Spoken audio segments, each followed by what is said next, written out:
Budget का बेचैनी से इंतज़ार है और ये भी बहुत इंपॉर्टेंट बजट है शहबाज शरीफ हुकूमत के लिए। ये एक फ़ैसला कुन साल होगा क्योंकि आगे इलेक्शंस की तरफ इस साल जो फ़ैसले होंगे पाकिस्तान की मईशत को बेहतर करने के लिए, पाकिस्तान में तरक्की की पैदावार को आगे बढ़ाने के लिए और पाकिस्तान में रोज़गार बढ़ाने के लिए इस साल के फ़ैसले बहुत अहम होंगे। इसलिए शहबाज हुकूमत के लिए ये एक फ़ैसला कुन साल है। सवाल ये है कि क्या हुकूमत इकॉनमी को रिलीफ देगी या एक बार फिर सारा जोर सिर्फ टैक्स वसूलियों पर होगा। आज सूरत हाल ये है कि हुकूमत की आमदन का बड़ा हिस्सा कर्ज़ों के सूद में जा रहा है, तरक्याती बजट सुकड़ रहा है, सरकारी इदारे अरबों के नुकसान में हैं, बैंक कारोबार के बजाय हुकूमत को कर्ज देना ज़्यादा महफूज समझते हैं, इकॉनमी का बड़ा हिस्सा आज भी कैश इकॉनमी में चल रहा है। हाईएस्ट टैक्सेस के बावजूद इस माली साल FBR को तकरीबन 700 बिलियन रुपीज़ के रेवेन्यू का शॉर्टफॉल है। पाकिस्तान में लोकल इंडस्ट्रीज़ में इन्वेस्टमेंट बराए नाम रह गई है।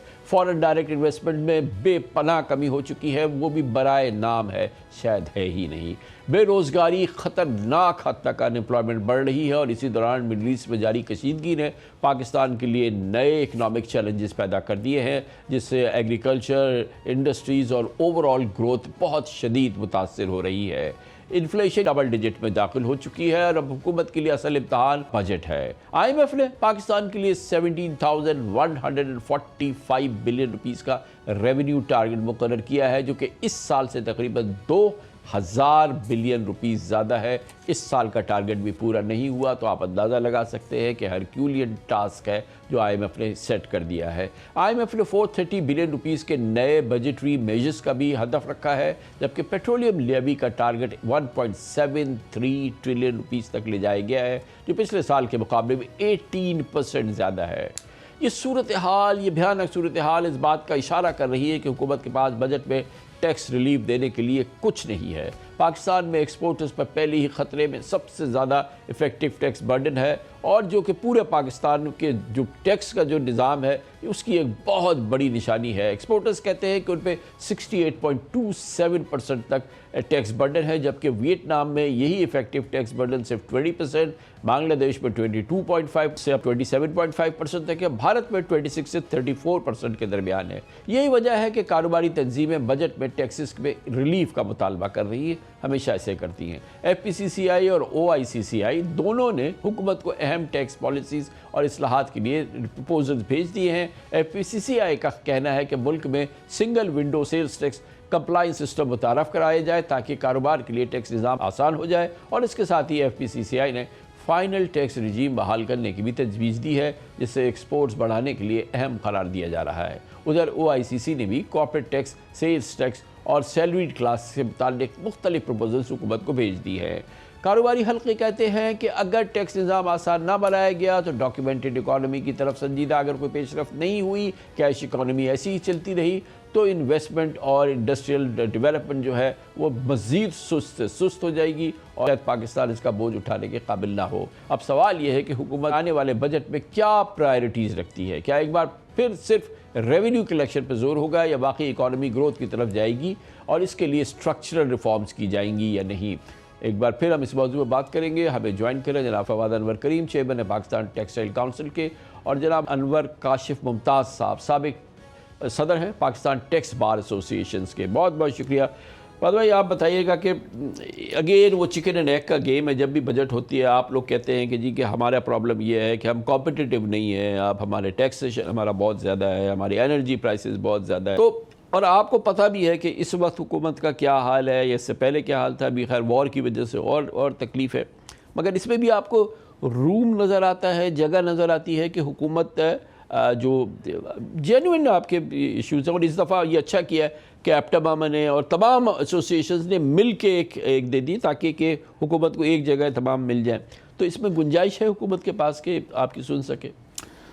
बहुत शुक्रिया कामरान भाई to have me on the show. देखें, रूम है या नहीं है, और जैसे कि आपने कहा चिकन एंड एग का सवाल है। अगर हम एक्सपोर्ट नहीं बढ़ाते तो क्या टैक्सेस बढ़ाएंगे। अब पहला हमें थोड़ा सा हम मैक्रो के नंबर्स देख लेते हैं। लास्ट ईयर गवर्नमेंट का बजट था about 14 trillion of tax revenue. Government उस नंबर तक नहीं पहुंच सकेगी। 8 ट्रिलियन आपका NFC अवार्ड था उसमें से, 8.5 ट्रिलियन आपको सिर्फ और सिर्फ इंटरेस्ट की मद में पेमेंट करनी थी। ये दोनों फिगर्स ही 16.5 ट्रिलियन तक पहुंच जाते हैं। सो टैक्स और नॉन टैक्स रेवेन्यू तो वहीं खप जाता है आपका। तो अब इस दौरान आपने क्या किया है कि इस साल में 6 ट्रिलियन आपने और डेफिसिट पैदा किया है और फिर आपने जाके ये लोकल बैंक से बोरो किया है। दैट मीन्स कि आपका जो इंटरेस्ट पेमेंट है नेक्स्ट ईयर 9.2 ट्रिलियन पे खड़ी होगी। तो एक तरीका तो यही है आप टैक्स बढ़ाते रहें और जो जीडीपी ग्रोथ जो आज इसमें आपने वो शामिल कर लिया कि जो 1% इंटरेस्ट रेट बढ़ा है वो भी ज़ाहिर है कि गवर्नमेंट प्रेशर जी, मगर वो पूरे साल के लिए नहीं बढ़ा है, जितना भी बढ़ा है वो डेफिनेटली वो उस पर प्रेशर आया। ठीक। सो अब आप या तो टैक्स रेट बढ़ाते रहें और जीडीपी को ग्रोथ को आप 3.5% हैं और कम कर लेंगे। तो अगर आप इस ग्रोथ पे रहेंगे और अगर टैक्स बढ़ाते रहेंगे तो आई थिंक इन 2 और 3 ईयर्स आपका 100% ऑफ जो है वो आपका सिर्फ और सिर्फ इंटरेस्ट पेमेंट में चला जाएगा, जितना भी टैक्स रेवेन्यू होगा। Only survival out of this is exports. अब अगर चिकन एंड एग है तो ठीक है, आपको कहीं ना कहीं प्रायोरिटी देनी पड़ेगी एक्सपोर्ट्स को निकलने के लिए। अब ये बात देखने की ज़रूरत है कि what is wrong with our exports और हमारे एक्सपोर्ट्स बढ़ क्यों नहीं पा रहे। That is where the issue is. जैसा कि आपने कहा, this is the first time in history के all the associations got together on one forum और हमने जब गवर्नमेंट को प्रपोजल दिए तो पूरी टेक्सटाइल चेन की दी है कि पूरी टेक्सटाइल चेन सर्वाइव कर सके, ना कि ओनली सिर्फ एक्सपोर्ट्स। जो और चेन पे अगर ठीक होगी जब ही जाके आपकी एक्सपोर्ट्स भी बेहतर होंगी। दूसरी तरफ अगर आप 3.5% जीडीपी ग्रोथ पे चलते हैं और 2% आपकी ग्रोथ पॉपुलेशन ग्रोथ है, that means 6 million people every year हम वर्कफोर्स में या पैदा कर रहे हैं। इसका मतलब है कि combined city of Faisalabad and Multan हम हर साल एक पैदा कर रहे हैं। हम उस लोगों को कहाँ लेके जाएंगे? आपको एम्प्लॉयमेंट्स देनी है। आप अगर चाइना का मॉडल देख लें, इंडिया का मॉडल देख लें, वो टेक्सटाइल को चला के इसलिए रखते हैं कि that consumes a lot of people और उससे एम्प्लॉयमेंट आती है। अब हमें ये देखने की ज़रूरत है कि what have we done wrong in the last 3 years. ये गवर्नमेंट स्लोगन ज़रूर करती है कि हमें एक्सपोर्ट ओरिएंटेड हैं और एक्सपोर्ट से ही हमें आगे करना है और 60 बिलियन के एक्सपोर्ट्स पे ले जाना है, जिस तरह प्लानिंग कमीशन एक उड़ान पाकिस्तान की मिसाल हमें दे रही होती है। आपने जब गैस के जो रेट्स हैं वो आज with the levy it's about 4600 पर MMBTU। दैट मीन्स कि अगर आप उसको देख लें तो 17 सेंट के करीब होते हैं। दूसरे कंट्रीज़ में पावर का रेट 6 सेंट के करीब आता है। आप ग्रिड बिजली का रेट देख लें तो वो आपका आज 3200 रुपये के करीब है, विच अगर आप देख लें तो 11 सेंट्स के करीब आता है। अगेन 6 या 7 सेंट से आप compete नहीं कर सकते। सबसे बड़ा इशू आपका टैक्सेशन का है। जैसे कि आपने पहले कहा 68% इफेक्टिव टैक्स रेट है एक्सपोर्ट्स पर, जिसमें आपका एडवांस टैक्स आ जाता है, जिसमें आपका मिनिमम टैक्स आ जाता है, सुपर टैक्स आ जाता है, EOBI, SSE, व्हाट नॉट। आप उंगली पे गिन भी नहीं सकते इतने टैक्सेस हम पर लगे हुए हैं। तो मुझे बताएं कि जो कोई भी इस बिज़नेस में था वो इस बिज़नेस में क्यों रहेगा? आपके कॉस्ट ऑफ डूइंग बिजनेस इतनी महंगी है जिसमें आप कमा नहीं सकते, और उसके बाद अगर आपने कमा लिया तो उसमें से 68% आप। मगर वो ये नफाद में वो कहते हैं कि ये आप कहते हैं कि ये इस बिज़नेस का सर्वाइवल नहीं है, it's impossible to run the business. मगर बिज़नेस तो माशाल्लाह चल भी रहा है, पैसे भी बन रहे हैं, सब कुछ है, लिस्टेड कंपनीज उसका भी सामने आ जाता है। काशिफ भाई ये बताइएगा कि ये फवाद साहब ने कहा कि एक्सपोर्ट्स बढ़ानी है, अगर आपको इकॉनमी को चलाना है तो एक्सपोर्ट्स बढ़ानी है, मगर ऑब्वियसली रेवेन्यूज़ बढ़ने से सबसे पहला काम होगा। रेवेन्यूज़ बढ़ेंगे तो काम होगा। रेवेन्यूज़ बढ़ेंगे उस वक्त जब कि हमारे पास इतनी बड़ी गुंजाइश है, क्योंकि इतनी बड़ी अनडॉक्यूमेंटेड इकोनॉमी है, इतनी सी डॉक्यूमेंटेड इकोनॉमी है, इतनी बड़ी कैश इकोनॉमी है, इतनी सी हमारी रेगुलेटेड इकोनॉमी है। ये काम तो FBR ने करना है ना। अब मिसाल के तौर पे जैसे कि अभी आ जाएगा FBR का कि जी कि हमने टारगेट तो नहीं मीट किए, लेकिन हमने 14% ग्रोथ दिखाई है। लेकिन वो 14% ग्रोथ तो ऑर्गेनिक कितनी है, वो कितनी अपनी मेहनत से ग्रोथ है, वो कौन सी जिसमें कि अनडॉक्यूमेंटेड इकोनॉमी को ऐड किया गया, कितनी है कि इकोनॉमी को डिजिटाइज किया गया, उस फ्रंट पे क्या हो रहा है। सबसे बड़ी नाकामी और सबसे बड़ी शिकस्त, सबसे बड़ी तबाही तो इस एलिमेंट, इस जगह पर है ना। सर बहुत शुक्रिया आपका, आपने मुझे मदद किया। बेसिकली सर इशू ये है कि FBR की जो एक्सरसाइज है ना, वो एक्सरसाइज ये है कि वो एक पूरी फर्टाइल एक्सरसाइज है, उसका रिजल्ट ओरिएंटेड कोई काम नहीं है। FBR हमारा रेगुलेट करने के लिए, एग्जीक्यूट करने के लिए ज़रूर है, लेकिन अगर आप ये देखेंगे कि जो उनको टारगेट दिया जाता है, वो टारगेट ऐसे दिया था कि अगर इकॉनमी चल भी नहीं रही फिर भी टारगेट उनके पास होता है, और वो उसी तरह स्क्वीज़ कर रहे होते हैं लोगों को। इससे लोग जो ना सिस्टम से बाहर रहना पसंद करते हैं या सिस्टम से बाहर निकल जाते हैं। ठीक है। तो आप अब ये गवर्नमेंट को सोचना चाहिए कि अगर सिस्टम से लोग बाहर निकल रहे हैं तो उसकी वजह क्या है। अब आपने जो फरमाया ना कि हमारा अनडॉक्यूमेंट जो एक बुरा सेगमेंट है वो, लेकिन अनडॉक्यूमेंट तो है, लेकिन वो डॉक्यूमेंट के साथ काम कर रहा है कहीं ना कहीं, वो सर्वाइव कैसे कर रहा है, उसकी कहीं ना कहीं एक्टिविटी हो रही है। अब ये जो चीज़ है ना, इसको ब्रिजिंग करने के लिए गवर्नमेंट को ज़रूरत है। वो FBI नहीं कर सकता, वो पॉलिसी मेकर्स कर सकते हैं, उनको ऐसी पॉलिसी लेके आनी पड़ेगी। अब पिछले 6 महीने से सिर्फ सुपर टैक्स की बात हो रही है कि सुपर टैक्स का जनवरी से फैसला है, अब इस पर कलेक्शन होगी। अब ये ऐसा विंडफॉल है, उसके बाद भी अगर आपका रेवेन्यू जो है वो पूरा नहीं हो पा रहा तो वो फिर आपके लिए मतलब। और इस सुपर टैक्स ने जो इस फैसले के बाद हुआ, इसने इतनी लिक्विडिटी सक कर ली जो कि कहीं प्रोडक्टिव यूज होती, कहीं जाती, और किस तरीके से, क्योंकि उसमें बैक डेटेड भी सारा उन्होंने वो एक्सट्रैक्ट किया है। तो ये तो उस पर सोने से आगा कि आपको रिफंड नहीं दे रहे हैं, आप कह रहे हैं अपफ्रंट पेमेंट करो, रिफंड बात की बात है। तो मतलब आपने लिक्विडिटी तो बिल्कुल सक कर ली। अब आप वही कहते हैं कि बिजनेस एक्टिविटी चले, एक्सपोर्ट चले, तो लोगों के पास कैश लिक्विडिटी होगी तो चलेगी। अब इसमें सबसे बड़ी बात है कि इसको मॉडर्नाइज करने की जरूरत है और डिजिटलाइज करने की जरूरत है। ये डिजिटलाइज नहीं कर रहे, एशियन डेवलपमेंट बैंक का फंड पड़ा हुआ है, ये डिले कर रहे हैं उसको डिजिटलाइज करने में। अब उसके वेस्टेज इंटरेस्ट क्या है इनके, अगर ये डिजिटलाइज करेंगे इकॉनमी खुद ब खुद जो है ना प्रोडक्टिव हो जाएगी। लेकिन अभी इस वक्त जो है वो सिर्फ डिले हो रहा है।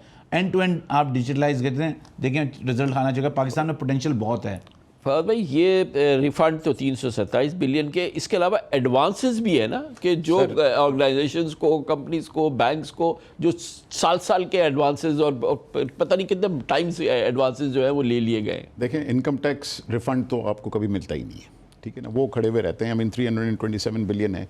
सेल्स टैक्स का भी आपको जब आप रिफ़ंड के लिए जाते हैं और ये कहते हैं हमने फास्ट सिस्टम में दिया हुआ है, लेकिन वहाँ भी ये 12% पहले डिडक्ट कर लेते हैं और फिर आपको ये बाकी पेमेंट्स कर रहे होते हैं, तो वो भी एक पाइलअप होता हुआ जाता है। तो hundreds of billions of rupees हैं जो रिफ़ंड में पड़े हुए हैं। अब जैसे कि उन्होंने बताया कशिफ साहब ने कि हमने इनसे कहा कि भाई अगर सुपर टैक्स की आपको एडजस्टमेंट करनी है तो आप हमारे रिफंड से कर लें। उन्होंने कहा नहीं, ये अपफ्रंट पेमेंट होगी, एडजस्टमेंट्स की बात कोई नहीं हो रही। तो वो पैसे वो देना नहीं चाह रहे और इस पर ये बात कर रहे हैं। अगेन, जब आप बात कर रहे थे अनडॉक्यूमेंटेड इकानमी की, आपने पिछले साल भी कुछ 7.5 मिलियन बेल्स कॉटन प्रोड्यूस की, 5.5 मिलियन बेल्स आपके सिस्टम में आई और 2 मिलियन बेल्स आपके सिस्टम से निकल गई। अगर आपने इतना टैक्स रखना है, 68.2% जाना है, तो you are forcing people to come out of the system. तो ये बेसिकली अगर आप देखें तो ये रेवेन्यू का इम्पैक्ट भी है, आपको जीडीपी का भी है। ये 2 मिलियन बेल्स आपकी जीडीपी का हिस्सा हो जाती हैं अगर आप कहते हैं, और आपका जो नेट है वो बड़ा हो जाता, और फिर आप उससे टैक्स कमा सकते थे। मगर टैक्स रेट इतना आपने ज़्यादा कर दिया है कि people now prefer to get out of the system. आप उस पर फोकस नहीं कर रहे, आप ये फोकस कर रहे हैं कि जो जितना टैक्स दे रहा है उस पर और कैसे टैक्स डाला जाए और उनसे किस तरह से एक्सट्रैक्ट किया जाए। This will just kill the businesses. और आपने देख लिया है कि बहुत सारे बिजनेसेस जो टेक्सटाइल के स्पेशली SME बिजनेसेस हैं, कंजम्पशन भी नहीं है ना, कंजम्पशन नहीं है। आप जो परचेज पैरिटी है पाकिस्तान की, वो आप देखें कि कितनी कम है, क्योंकि लोगों के पास पैसा बचता ही नहीं है। सैलरीड क्लास जो है वो सबसे बड़ी जो है आप लोगों से डबल देती है। तो ये मुल्क में सिर्फ सैलरीड क्लास से ही काशिफ भाई चल रहा है ना। सही बात है सर। अभी 7E का फैसला आया, उन्होंने कहा कि ये जो है अल्ट्रा वायरस है। अब 7E पे लोगों ने बिलियंस ऑफ रुपीस दिए हुए हैं। अब आपको ये चाहिए कि एक ऐसा रोड मैप बनाएं कि उसमें वो चीज़ें एडजस्ट करें। आप डिफ़ॉल्ट से चार्ज मुझसे सुपर टैक्स ना पे करने का दे रहे हैं, लेकिन जो मेरे पैसे अगर आपने लिए हुए हैं तो उस पर कंपनसेशन भी दें। फिर ये तो बराबरी की मिसाल पे होगा ना। अगर जब तक आप लोगों को ये एहसास नहीं दिलाएंगे कि आपका पैसा हम अगर दे रहे हैं तो हम आपको वापस करेंगे, ना आप मुझे हेल्थ दे रहे हैं, ना मुझे आप एजुकेशन दे रहे हैं, ना मुझे रोड दे रहे हैं, तो आप मुझसे पैसे लिए जा रहे हैं, तो ये तो फिर मेरे ख्याल में कोई भी इकॉनमी का इतना बड़ा हिस्सा, जैसे कि अभी फवाद भाई ने कॉटन की मिसाल दी थी, बेल्स की मिसाल दी थी कि वो बाहर होता है, वो जीडीपी में नहीं आता, जीडीपी में आएगा। इसी तरह से ये प्रॉपर्टी जो है कि जो अगर उसकी मार्केट वैल्यू 50 करोड़ है और अगर आपने उसका स्लैब 8 करोड़ रुपए रखा है, तो ये 32 करोड़ या 42 करोड़ रुपए तो ये आउट हो गए ना। और इसमें आप टैक्सेशन के लिहाज से भी और तमाम चीज़ों के लिहाज से इतनी बड़ी इकॉनमी सिर्फ कैश पे चल रही है, और रोज़ाना जिस मुल्क के अंदर सैकड़ों अरब रुपए का काम हो रहा है सिर्फ कैश पे और ओपन, उसमें कोई छुपी छुपाई बात नहीं है। ये कितना खतरनाक चैलेंज सर है। ये तकलीफ दे बात है, आपने सैलरीड लोगों की बात की, 50% टैक्स है सैलरीड पे, मतलब 100 रुपये कमाऊँ 50 रुपये टैक्स लेके जाऊँ, 50 रुपये घर लेके जाऊँ। अब आप उसकी ज़िंदगी को बिल्कुल रेयून कर देते हैं, इन्फ्लेशन आप 11% से ऊपर लेके जा रहे हैं, आप उसकी लाइफ को बिल्कुल इतनी ज़्यादा, तो वो क्यों यहाँ काम करेगा? उसको मतलब उसको फिर बड़ा मुश्किल हो जाएगा सर्वाइव करना। बिजनेसेस तो फिर भी किसी तरह अपने कैपिटल से इन्वेस्ट करके, बोरोइंग से करके, जिसका जितना, लेकिन सैलरीड क्लास जो है ना वो सबसे ज़्यादा तकलीफ में है, उनके लिए बहुत रिलीफ की ज़रूरत है। मेरे ख्याल में इस दफ़ा उनको रेट को रिवाइज होना चाहिए। भाई ये पोस्ट टैरिफ जो यूएस टैरिफ और ट्रम्प टैरिफ्स और ये सारा ज़माना आया, हम सोच रहे थे कि हमारा बेहतर होगा, फिर शायद अब डिफरेंट सिनेरियो है, लेकिन एक्सपोर्ट्स का सिनेरियो जो है ओवरऑल वो क्या नज़र आ रहा है इस वक्त? क्या सर देखें, we have to be in this competitive world. अब हमें अगेन ये देखने की ज़रूरत है, are we competitive to sell? अब इंडिया ने इन द लास्ट 6 मंथ्स 13% की डिवैल्यूएशन की है। आप आज भी रेयर 105 पे खड़े हुए हैं। और अगर आपको एक्सपोर्ट करना है, इन ऑल एक्सपोर्टिंग कंट्रीज़ का आप हिस्ट्री उठा के देख लें, एक ज़माने में कोरिया की देख लें, चाइना की देख लें, 95 रेयर पे वो चलाते थे क्योंकि आप एक्सपोर्ट को फीसिबल करते थे और इंपोर्ट्स को डिस्करेज करते थे। अगर एक्सचेंज रेट से एक्सपोर्ट्स का अगर फ़ायदा हो रहा होता है तो फवाद भाई 180 से अब 300 रुपये पे चले गए थे, तो फिर तो हमारी डबल हो जानी चाहिए थी एक्सपोर्ट। देखिए सिर्फ ये नहीं होता, और अगर आप 180 से 300 पे 2 महीने या 1 महीने के अंदर आप चले जाएंगे तो आपको सामने जाके फिर देना पड़ता है, क्योंकि everybody in the world knows कि आपकी एक डिवैल्यूएशन भी है। आपको 10 पैसे 20 पैसे का जो भी डिवैल्यूएशन होती है रोज़ की, उसको आपको मैनेज करना है। But we are not saying कि आप डिवैल्यूड प्राइस पे चलाएं, आप एक रियल प्राइस पे तो चलाएं, क्योंकि कॉस्ट ऑफ डूइंग बिजनेस तो वहाँ से कंपनसेट होगा। At this point what you are doing कि आप इंपोर्ट्स को सब्सिडाइज कर रहे हैं और कह रहे हैं कि आप इंपोर्ट ज़्यादा करें, और वहाँ पे आपने कैप लगाया हुआ है, आप इंपोर्ट करने नहीं दे रहे। तो आप बेसिकली इकोनॉमी को सुकड़ने चाह रहे हैं कि सुकड़ जाए और जितनी सुकड़ के चल सके वो चले। इस तरह ग्रोथ कभी भी नहीं आनी। At the end of the day ये बबल किसी न किसी दिन फटेगा और आपको अनएम्प्लॉयमेंट के भी इशू आने लगेंगे और ग्रोथ के भी इशूज़ आने लगेंगे। सर हमें अपनी वैल्यू एडिशन भी देखनी पड़ेगी कि हम दुनिया में रिक्वायरमेंट क्या है और हमें किस तरह की चीज़ एक्सपोर्ट करनी है। ये भी बड़ा सेंसिटिव मैटर है। ये बड़ी एक इंपॉर्टेंट पर्टिनेंट ये सवाल है एक्सपोर्टर्स के साथ कि जी कि आपने कितना इनोवेट किया अपने आप, कितना आपने जो है वो अपने आप को बेहतर किया, कितना वैल्यू ऐड किया, किस लेवल की वैल्यू आपने ऐड की है। अगर आप एक्सपोर्ट्स को देखें इन द लास्ट 3 to 5 years, आपका यान का एक्सपोर्ट कम हुआ है और वैल्यू एडिड का एक्सपोर्ट्स बढ़ता हुआ जा रहा है, और आपके जो सिचुएशन है वो आइडल नहीं है। कॉस्ट ऑफ डूइंग बिजनेस अभी भी बहुत हाई है, तब भी आप इनोवेट करके, और आप कोई ब्रांड ऐसा नहीं है जो पाकिस्तान में मौजूद ना हो या ना काम करना चाहता हो। देखें आपके पास सबसे ज़्यादा जो ग्रोथ हुई थी एक्सपोर्ट की, वो हुई थी 2003 से लेके 2007 तक, मुशर्रफ के ज़माने में। हालांकि और वो उसका रीज़न ये था कि we were getting out of the quota world, और वो आपके पास एक पूरा निज़ाम आया था नया कि आप अपने आप को प्लेस कर लें। आपने उस टाइम पे भी डॉलर आपने फिक्स रखा हुआ था और डॉलर को आपने हिलने नहीं दिया था, वरना आज आपकी ग्रोथ उस वही दौरान था जब बांग्लादेश और इंडिया आपसे ओवरटेक कर गए। अगर आप 1990s में जाएं तो वो सब आपसे पीछे होते थे। 60 रुपये का डॉलर था। आपने फिर यही हरकत की है कि वापस आपने डॉलर को फिक्स करके रखा हुआ है और चाहते हैं कि एक्सपोर्ट बढ़ जाए, लेकिन एट दिस प्राइस जहां आपने गैस को 3 times कर दिया मगर या बिजली को बढ़ा दिया। ये इतना आर्टिफिशियल नहीं है कि बिल्कुल ही फिक्स करके रखा है। आप अगर ट्रेड नंबर्स वगैरह देखें, ये तमाम चीज़ें देखें, तो उसमें ये तो नहीं लग रहा कि ये कोई बहुत ही ज़बरदस्ती हमने एक्सचेंज रेट को जो है। रेयर इज़ अ गुड वो इंडेक्स जिससे आप ये मैनेज कर सकते हैं कि 105 है, और अगर आप एक्सपोर्ट बढ़ानी है तो आपको रेयर को 95 रखना चाहिए।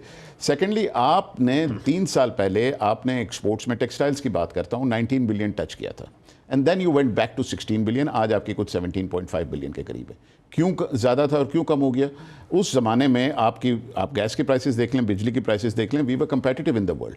फिर आके अचानक से आपने बढ़ाना शुरू कर दी। ठीक है, उस टाइम पे आप पोजीशन पे आ गए थे कि यू वर बर्स्टिंग, लेकिन आपको अगर एक्सपोर्ट करना है, आप पहले ये डिसाइड कर लें कि एक्सपोर्ट करना है या नहीं करना। अगर करना है तो फिर आपको ये चिकन एंड एग वाली सिचुएशन को रिजॉल्व करना पड़ेगा और एक्सपोर्ट को आगे लेके चलना होगा। काशिफ भाई, ये जो जाहिर है कि डी इंसेंटिवाइज किया लोगों को कि वो डॉक्यूमेंट अपने आप को करें, रेगुलेट इकॉनमी में हिस्सा लें, लेकिन एफबीआर को, गवर्नमेंट को किसने रोका है कि वो लोगों को जो ऑप्ट करते हैं कि वो अनडॉक्यूमेंटेड इकोनॉमी में रहें, वो कैश इकोनॉमी में रहें या दूसरी बुक्स में रहें, कि उनको पकड़ें, या सिस्टम एक ऐसा हो जिसके अंदर या डिजिटाइज इकोनॉमी हो या जिसके अंदर वो उनके लिए पॉसिबल ही ना हो कि वो ऑप्ट आउट कर सके। ये क्या बात हुई, जिसकी मर्जी हुई दे। हम लोगों ने हमारी क्या मुसीबत है जो हम टैक्स देते हैं, हम भी कुछ ना कुछ तरीके निकालते हैं लोग। बिल्कुल ठीक है सर। बेसिकली मसला ये है कि जो नॉन अनडॉक्यूमेंट है ना, उसका कोई पूछा नहीं जाता, उसका कोई पुरसान हाल नहीं है। FBI से अगर ये रिपोर्ट लेनी चाहे हुकूमत के, भाई आपने कितने लोगों को कन्वर्ट किया from non filer to filer, ये आप बताना शुरू कर दें हर क्वार्टर पे। जैसे आप एडवांस टैक्स मांगते हैं ना मुझसे, इसी तरह आप बताएं कि मैंने इतने लोगों को कन्वर्ट किया, तो आपको ऑटोमेटिकली FBI को पता चल जाएगा ये काम करना है। उन्होंने क्या करना है, उन्होंने उनके पास जो लोग हैं उन्हीं को फ़ोन करना है, उनको कहना है कि जी एडवांस टैक्स पे कर दो, उनको कहना है कि जी आप सुपर टैक्स पे कर दो, उनको कहना है कि जी आप एक्स अमाउंट पे कर दो। लेकिन जो सबसे इंपॉर्टेंट बात है इस वक्त सर, जियो पॉलिटिकल सिचुएशन की बात हुई, जो सबसे ज़्यादा हुकूमत को समझने की ज़रूरत है, दुबई में कॉर्पोरेट रेट 9% है सर। जी। अगर इस वक्त आप चाहते हैं कि उसको कन्वर्ट करें यहाँ पे सिचुएशन को, तो आप अपने कॉर्पोरेट रेट को कम करें, आपको ये करना पड़ेगा। तो सर्विस इंडस्ट्री की बहुत सारी कंपनीज ऐसी हैं जो कि बिजनेसमैन तो देखता है कि जहाँ पर रेट ऑफ टैक्स कम है उसको ROI चाहिए, और आपको ये इसको सोचना पड़ेगा कि इसको लेके आएँ, और यहाँ पे कम रेट पे अगर कंपनीज आएंगी तो मेरे ख्याल में पाकिस्तान का लॉन्ग टर्म में फ़ायदा होगा।